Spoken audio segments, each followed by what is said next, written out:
자, 이번에는 FTA를 포함한 이 경제 통합 유형에 대해서 여러분들에게 설명을 하면은 FTA가 뭐라는 것에 대해서 좀 더 분명하지 않을까 생각이 듭니다. 자, FTA는 아까도 말했지만은 자유무역 협정이라고 이야기를 했고, 자, FTA는 첫째 목적이 FTA를 맺었을 때 가장 중요한 점이 뭐냐면 회원국들의 역내 관세를 철폐하는 거예요. 다시 말해서 두 나라가 이 FTA를 맺어가지고 했을 때 공통적으로 나타나는 게 두 나라 사이에 무역을 했을 때 관세는 제로다. 물론 이제 품목별로 협정을 맺을 때 어떤 품목은 제로고 뭐 어떤 품목은 뭐 몇 년 후에 한다고 뭐 그런 것도 있겠지만, 그래서 철저히 이제 이 실질적으로 보면은 실질적으로 모든 무역 대상에 대해서 하는 걸 원칙으로 하는데, 다시 말해서 특정 분야를 배제하면 안 된다. 배제를 못하게 하는 거예요. 그러니까 지금 무역이 이루어지고 있는 모든 대상에 대해서 삼고 어떤 특정 분야에 대해서 배제하지 말자, 이런 원칙을 하는데, 사실 그 FTA 협정을 맺다 보면 농산물 부분 뭐해서 우리나라 같은 경우에는 쌀 같은 거 뭐 배제시키고 뭐 그런 걸 하지만은 원칙적으로는 이제 이렇게 하는 거죠. 그 다음에 관세 및 기타 상업적인 활동에 제한을 가할 때는 항시 합리적인 기간을 설정을 하자. 이게 이제 보통 한 10년 정도. 쌀 개방을 지금 하면은 당신 나라에 충격이 심하니까 한 10년 정도 유예 기간을 줘가지고 준비를 하시오. 그러고 난 다음에 이제 개방을 하자. 이런 것들을 항시 설정해서 하자. 이런 어떤 입장에서 FTA를 하는데, 그걸 뭐 종합을 하면 결국 무역 대상하는 모든 상품에 대해서 FTA를 맺는 국가 안에서는 관세를 철폐를 하자, 관세를 제로를 하자. 그래서 지금 FTA를 맺은 가장 대표적인 그런 국가가 뭐냐면은 나프타라 그래서 지금 현재 미국, 캐나다, 멕시코 이 세 나라 사이에 이제 FTA를 맺은 게 굉장히 유명하죠. 그 다음에 이제 또 하나가 에프타라 그래서 바로 이제 유럽에 있는 노르웨이, 스위스, 아이슬란드, 그 다음에 리히텐슈타인이라고 아주 조그마한 나라가 있습니다. 이런 4개국이 지금 FTA를 맺었고, 그 안에서는 에프타는 바로 옛날에 영국이 여기에 있어가지고 이 에프타를 주도를 했는데, 대부분 국가들이 EU에 가입을 하고 4개 나라만 지금 남아가지고 FTA에서 지금 활동을 하고 있습니다. 그러면 FTA는 결국 뭐냐? 이걸 한번 생각을 해보겠습니다. 자, 미국, 캐나다, 멕시코 이 세 나라가 지금 나프타라고 하는 자유무역 지대를 설정을 하고 지금 있는데, 미국은 이 다른 나라에 대해서 10% 관세를 부과하고, 캐나다는 15% 관세를 부과하고, 멕시코는 5% 관세를 부과한다고 해요. 근데 이 나라 사이에는 FTA를 맺으니까 관세가 제로예요. 그러니까 FTA는 그 협정을 맺은 국가 사이에는 관세가 제로지만, 다시 말해서 다 독자적인 주권이 있기 때문에 다른 나라, 역외 국가의 관세에 대해서는 다 독자적인 관세를 매기는 거죠. 자, 그러면 이때 한국이 미국에 수출을 하고 싶다고 생각을 해봅시다. 그러면은 미국에 들어가려면 관세를 10%를 내야 된단 말이에요. 그러니까 그렇게 안 들어가고 캐나다로 들어가려면 15%의 관세를 내야 되는데, 우리나라 제품이 멕시코로 들어갔다가 미국 시장으로 들어가거나 캐나다 시장으로 들어가면 5%의 관세를 가지고 이 시장에 들어갈 수 있는, 미국이나 캐나다 시장을 들어갈 수 있는 거죠. 그럼 미국이나 캐나다 입장에서는 이게 수많은 멕시코 국가들이 생겨버리는 그런 꼴이 되니까 이걸 막기 위해서 여기서 한국에서 판매하는 이 상품이 진짜 멕시코 상품인가를 증명을 해야 됩니다. 그걸 우리는 뭐라 하냐면 원산지 증명이에요. 원산지 증명. 그래서 이 원산지 증명을 하지 못하면 미국에 딱 들어왔을 때 관세를 10%를 때리게 되는 거예요. 그래서 잘못 걸리면 멕시코에 5% 관세 내고 미국 가서 또 10% 관세 내면은 15% 관세를 이제 물리게 되는 거예요. 그래서 반드시 원산지 증명을 요구한다. 그러면은 또 이 시장에 들어가려면 한국 기업의 입장에서는 어떻게 되겠어요? 당연히 이제 상품으로 들어가면 원산지 증명에서 걸리니까 이제는 한국이 멕시코에다가 공장을 세우는 거예요. 다시 말해서 현지 투자를 하게 됩니다. 그럼 이제 현지 투자할 때도 어떻게 되겠습니까? 물론 노동력은 멕시코의 노동력을 쓰겠지만 여기서 물건을 다 만들어 가가지고 거의 반제품 형태로 물건을 만들어 가가지고 멕시코에다가 하고 조립만 해서 멕시코 싼 노동력을 이용해서 조립만 해가지고 미국 시장, 캐나다 시장 들어가게 되면 사실 국산화율이 거의 80%다. 한국에서 80%는 다 만들고 20%는 그냥 조립만 해갖고 판다. 이거 뭐 이러면 미국이나 캐나다도 또 이게 곤란하지 않느냐. 그래서 멕시코의 국산화율을 적어도 50% 이상은 돼야 되겠다. 이제 이런 것들. 그래야만이 이게 바로 멕시코에서 생산되는 원산지다. 뭐 이런 요구들을 합니다. 그래서 여기서 이 FTA를 맺었을 때 가장 중요한 게 바로 이 원산지 증명에 관한, 바로 이 자기 영내 국가에서 국산화율이 몇 %가 돼야지 이걸 원산지로 봐야 될 것인가. 이제 이런 것들이 굉장히 논점이 되는 거죠. 그래서 FTA는 경제 통합 형태 중에서 가장 낮은 느슨한 형태의 경제 통합이다. 그러니까 두 번째가 바로 관세 동맹입니다. 자, 관세 동맹은 이 FTA에서 한 걸음 더 나가는 거죠. 아까 말했지만은 이 FTA는 영내 국가들 사이의 관세가 제로지만 여기의 국가에 대해서는 각국 정부가 독자적인 관세권을 갖는데 관세 동맹에 오게 되면 이 관세에 대한 주권을 포기하게 됩니다. 다시 말해서 여개 국가에 대해서 공동 관세를 매겨요. 공동 관세를 먹이게 되는 거죠. 이게 이제 벨기에, 네덜란드, 룩셈부르크, 바로 이 굉장히 한 100년 이상의 전통을 가지고 있는 베네룩스 삼국이라고 하는 이 관세 동맹 형태. 아주 지금도 단단하죠. 이 세 나라의 그 관세 동맹. 그래서 가장 대표적인 그런 관세 동맹으로 이야기를 하게 됩니다. 그 다음에 이제 또 하나가 뭐냐면, 유럽 국가들이 쓴 역사인데, 공동시장이에요. 공동시장은 이게 여개 국가의 공동 관세라고 하는 것을 한 걸음 더 나아갔고, 이제 국가 간의 생산 요소의 자유로운 이동까지도. 다시 말해서 독일의 노동자가 불란서에 가서 일하는데 아무 제약이 없습니다.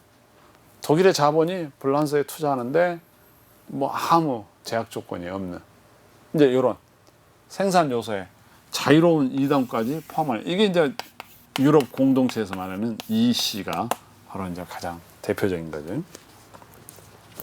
그 다음에 이제 네 번째가 완전 경제 통합. 이제 이게 지금 현재 문제를 일으키고 있는 유럽연합, 이제 이런 형태죠. 그래서 실질적인 주권을 각 국가들이 포기하고 하나의 그 국가로 만들기 위한 형태인데, 다시 말해서 영내 공동 경제 정책을 수행을 하고 이제 여기서 모든 정책은 거의 다 해놓는데 재정 정책만 지금. 그래서 이 재정 정책이 화폐 정책하고 연계할 수 없이, 화폐 정책은 공유해 가지고 되고 있는데 재정 정책은 각 국가들이 주권을 가지고 행사하기 때문에 이런 언밸런스적인 게 이제 앞에서 이야기한 것처럼 유럽 재정 위기에 온 측면도 있다라고 주장을 합니다. 그다음에 이렇게 완전 경제 통합 형태로 가니까 초국가적 기구를 설립을 할 수 있었다는 거죠. 그러니까 앞에서 이야기한 것처럼 유럽 의회, 유럽 사법재판소, 뭐 유럽 집행위원회, 정부 이제 이런 것들을 만들어내는. 그래서 이제 요것들이 바로 앞에서 이야기하는 마스트리트 조약에 의해서 바로 거의 EU가 완전 경제 통합 상태로 들어갔는데 유럽 재정 위기 때문에 다시 이게 또 분열하지 않을까, 분열할 가능성도 지금 상당히 높다라는 그런 이야기죠. 그런 측면에서 상당히 좀 문제가 있다. 자, 다음에는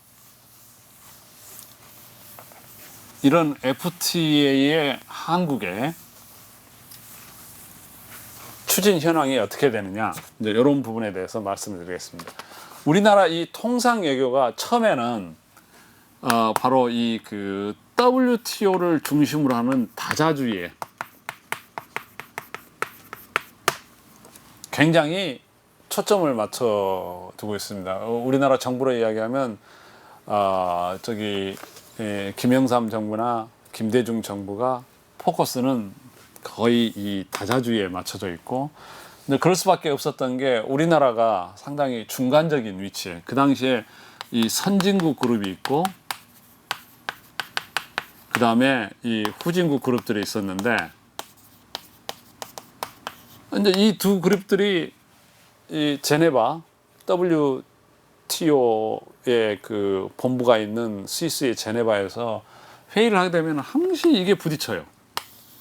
그러면 이제 우리나라 같은 소위 말해서 중진군 그룹들은 굉장히 캐스팅 보트를 지는 되는 거죠. 그래서 요 두 그룹들이 문제가 발생하게 되면 이제 한국은 바로 중간에 조정해가지고 합의를 이끄는. 그래서 한국의 어떤 위상이라고 하는 것은 상당히 높아질 수밖에 없는 거죠. 그래서 이런 것들이 합의에 도달하려면은 소위 말해서 한국의 눈치를 안 볼 수가 없었단 말이에요. 한국이 어떤 입장을 취하냐에 따라서 상당히 협정 내용이 달라질 수 있기 때문에, 그래서 우리는 다자주의로 가면은 상당히 중재자 역할을 할 수 있었단 말이에요. 중재자. 그런데 이제 2001년 중국이 이 WTO에 가입하고 난 다음에 이게 이제 이 친구들이 소위 말해서 후진국 그룹의 아주 대장이 되는 거예요, 중국이. 그러면서 이제 이 후진국 그룹의 힘이 막강하게 되고, 그렇게 되면 선진국은 재미가 없어지는 거죠, 이 게임이. 그래서 뒤에서 또 설명을 하겠지만은 WTO에 가가지고 이제 첨예하게 대립하는, 특히 후진국의 아주 중국이라고 하는 이 파워풀한 그런 국가가 가지고 리더 역할을 하게 되니까, 뭐 한국이 중재를 한다 그래도 이게 잘 먹혀 들어가잖아요. 둘이 막 직접 부딪히고. 그러다 보니까 중국이 들어오고 난 다음에 국제무역 협상이 바로 DDA, 도하 디벨롭먼트 어젠다라 그래가지고, DDA가 가트에서 주관해가지고 국제무역 협상은 대충 라운드라는 말을 붙였는데, WTO가 되고 난 다음에 이제 처음 만들어낸 게 이 어젠다라고 하는, 이건 DDA가 만들어졌는데, 이건 거의 지금 실패를 선언하고 있어요. 1995년도에서 했는데 지금 거의 지금 7, 8년이 됐는데도 거의 무능할 정도로 지금 안 되고 있다. 아주 실제적인 협의가 이루어지지 않는 그런 상황이 되면서 이제 이 무역이라고 하는 이런 것들은 확대돼야 할 필요가 있고, 그래서 지역주의로 선회하고 FTA가 지금 이루어지고 있는, 그러면서 우리나라도 2000년에 넘어가지고 우리나라 통상 외교 방향을 다자주의보다도 이제 지역주의로 넘어가자. 그러면서 우리나라에 FTA를 체결하기 시작합니다. 그래서 자, 우리나라의 그 FTA 추진사항을 보면 FTA를 이미 협정을 해가지고 발효되고 있는, 지금 시행되고 있는 그런 그 FTA는 8건에서 45개국. 자, 이 나라를 살펴보면 제일 처음에 우리나라가 칠레하고 했고, 그 다음에 싱가포르, 그 다음에 에프타 4개국이었죠. 아까 말하는 에프타 4개국하고 하고, 그 다음에 아세안, 동남아시아에 있는 아세안 바로 10개국하고 이걸 맺습니다. 그 다음에 인도, 그 다음에 EU 26개국, 그 다음에 미국. 자, 여기는 순서대로 우리나라가 FTA를 체결했던 국가들을 지금 보여주고 있습니다. 그 다음에 두 번째, 현재 FTA가 타결된 국가. 조만간 내년도에 발효가 되겠죠. 아마 국회에서 비준을 받고 나면은 내년 정도에 할 수 있는, 그게 바로 이제 2개국이고 터키하고 콜롬비아. 그래서 하나는 저 유럽 변방에 있는 터키, 그 다음에 콜롬비아. 근데 이 터키라는 나라가 참 재밌습니다. 약간 야담을 하자면, 이 터키라는 사람들이 처음에 굉장히 한국을 형제 국가라고 하면서 굉장히 한국에 대해서 호의를 보여요. 근데 사실 여러분들은 터키하고 형제 국가라고 하는 것에 대해서 얼마나 인식을 하고 계시는지 모르겠는데, 그래서 이 친구들이 1988년도 우리 올림픽 대회 때 터키 외무부 장관이 우리나라에 와가지고 형제 국가에서 올림픽을 열다니 뭐 하면서 축하한다고 외무장관이 왔는데, 우리나라 사람에서는 뭐 썰렁하죠. 지들이 언제 봤다고 우리 보고 형제 국가라고 하는지. 그 대접을 소홀히 하고 이제 보냈어요. 보냈더니 이 양반이 터키에 가가지고, 야, 우리가 짝사랑이었다. 가보니까 얘들은 우리가 형제 국가인지도 모르더라. 우리만 형제 국가라고 막 하는데 좀 문제가 있다. 이렇게 생각을 했는데, 월드컵 때 3, 4위전 기억하시죠?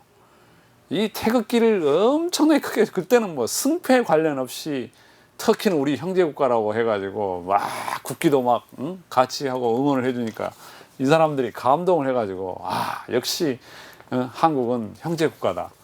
근데 여러분들, 왜 형제 국가라고 하는 거 이해가 되십니까? 그게 봤더니, 그래서 한번 내가 찾아봤어요. 그랬더니 이 터키라는 국가가 뭐 6.25 때 우리나라한테 미국 다음으로 많은 군대를 파견을 해주는데, 그것 때문에 형제 국가라나? 그것도 좀 이상하더라고. 그래서 또 연원을 해봤더니, 이게 역사적으로 굉장히 터키가 형제 국가라고 할 만큼 생각이 들겠더라고요. 그게 다른 게 아니라, 자, 당나라 때 당이 정말 국토를 넓히고 북방까지 치고 올라오는데, 그때 북방에 바로 이 돌골족이라는 게 있고 우리나라 고구려가 있었습니다. 이 바로 돌골족이 바로 터키에, 지금의 터키인데, 당이 이렇게 넘어오니까 계속 북방을 치고 들어오니까 이 두 나라가 굉장히 외교전을 펼칩니다. 두 나라가 이 협력을 해가지고 이 당을 견제하지 않으면 자기들이 살아남기 힘들잖아요. 그래서 우리나라가 이 당태종이 쳐들어왔을 때 고구려의 무슨 안시성에서 양만춘이 뭐 승리를 해가지고 하고 막 우리 그런 식으로 배웠지만, 근데 어느 날 갑자기 당나라가 철수를 해요. 근데 우리는 그 이상은 안 가르쳐 주잖아요. 근데 이때 고구려의 이 외교전에 의해서 두 나라가, 당이 한 나라를 쳐들어오면 반드시 다른 나라는 그 배후를 치자.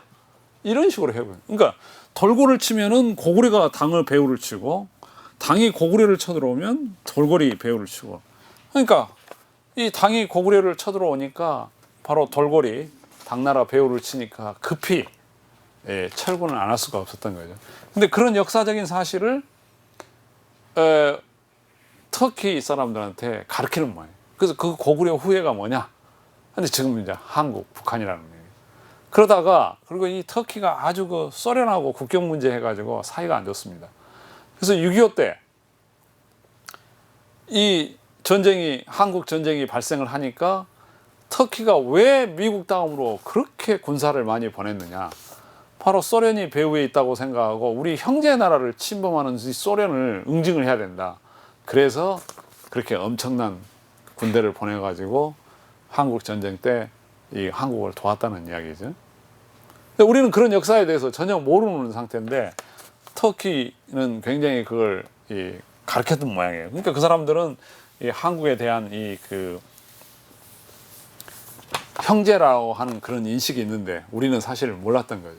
월드컵을 통해 가지고 이제 그런 사실이 인식이 되면서 엄청나게 맞아 너희들하고는 형제 국가라고 하면서 대접을 해주기 시작하니까 이 사람들이 또 이 아랍 사람들이 상당히 또 정적인 게 강합니다. 그래가지고 지금 터키의 한국 가전제품 특히 LG, 삼성 이게 거의 50 내지 60%의 시장을 점유하고 그 시장을 들어갈 때 굉장히 이 형제국이라고 하는 형제에 대한 물론 품질도 좋았으니까 들어가겠지만 그 품질도 좋은 데다가 그 사람들이 가지고 있는 좋은 정서적인 호감 이제 이런 것들이 터키 시장을 개척하는데 굉장히 도움이 됐다는 이야기를 많이 해요. 그래서 이 FTA도 최근에 이 터키가 상당히 군사정부 있어가지고 좀 안 좋아했는데 최근에 민간에 이양하면서 민간 대통령이 개방 정책을 하면서 지금 굉장히 활발하게 경제 성장을 하고 있는 나라입니다. 그래서 아마 지금 올해 들어가지고 아주 빠른 속도로 터키하고 FTA를 맺는데 그런 어떤 역사적인 유대감이 작용하지 않았나 뭐 이런 생각을 해봅니다.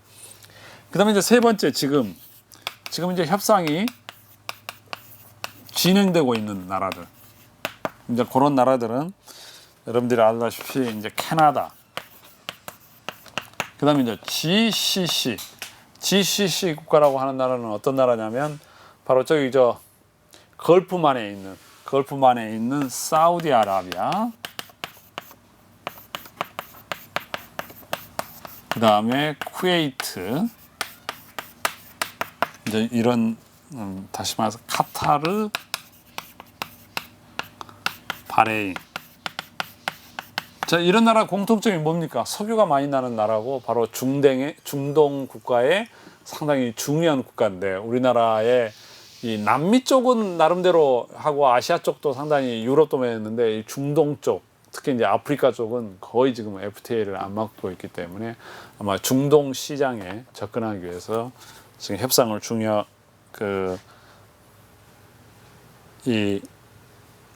준비하고 있는 거 아닌가 그런 생각이 듭니다. 여기 GCC 국가가 4개국이 아니라 6개국입니다. 6개국. 그래서 여기에 오만이라는 나라하고 아랍 에미레이트 이런 국가도 포함을 시키는 겁니다. 그 다음에 멕시코, 호주, 뉴질랜드, 그 다음에 인도네시아, 일본, 중국, 베트남 이제 이런 국가들이 바로 지금 협상을 진행되고 있는데 특히 한일 중은 세 팀이 한꺼번에 한중일 FTA를 맺자 이런 사안에서도 연구되고 있는데 여러분들이 보시다시피 영토 문제로 상당히 쉽지만 않을 것 같다는 생각이 듭니다. 그래서 FTA라고 하는 것은 여러분들 알다시피 경제적인 문제가 핵심이지만 반드시 경제적인 문제만이 전부가 다 아니다. 이런 어떤 정치적인 문제 이런 문제까지 다 포괄되어 있기 때문에 상당히 이 많은 이 연구와 그 다음에 문화적인 어떤 동질성 그다음에 경제적인 분석들 이런 것들이 종합돼 가지고 이루어지지 않겠는가 이런 생각을 해봅니다. 다음 시간에는 우리가 FTA의 확산, 왜 이렇게 확산이 이루어지고 있는가, 그리고 특히 한미 FTA에서 우리가 여러 가지 다음에 또 후속 협상을 하니 철폐를 해야 되니 여러 가지 이야기들을 많이 하고 있는데, 한미 FTA 사항들 중에서, 협정 내용들 중에서 어떤 점이 좀 문제점이 있는가, 이런 쟁점들에 대해서 이야기를 하고자 합니다.